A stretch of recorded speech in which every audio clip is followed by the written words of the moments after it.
Can you talk a little bit about this incredibly insurgence of success for young actors in these young adult novels that get transformed into movies? It's really brought to the forefront so many opportunities.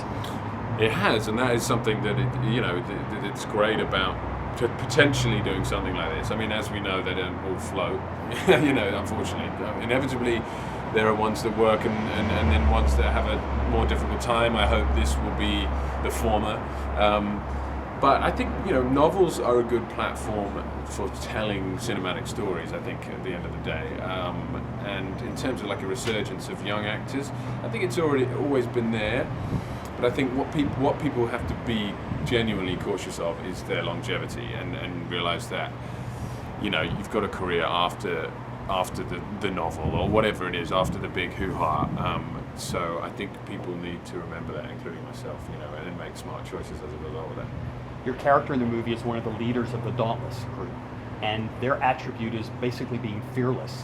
What is your relationship to fearlessness? Well, what I like actually about Thor and the kind of concept of fear is it's not about being fearless, actually. He's on the Ferris wheel, right? Did you see it? Yeah, on the Ferris wheel, she says, "Oh, are you afraid of heights?" And he doesn't say no and pretend not to be. He said, "Yes, of course I'm afraid." And I like that idea.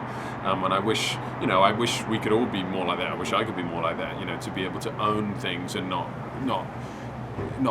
have to pretend you're fearless, because at the end of the day, it's a human trait is to have fear. That's why we're still here, because if we're not afraid, then we'd all be dead. But I think the idea of having fears, but it's not about the fear itself, it's about conquering it and controlling it, is a really good concept, and I think it's kind of pertinent to doing to everyone every day, because everyone has things they have to do which they find scary in some way, and it's not about not doing them, it's about conquering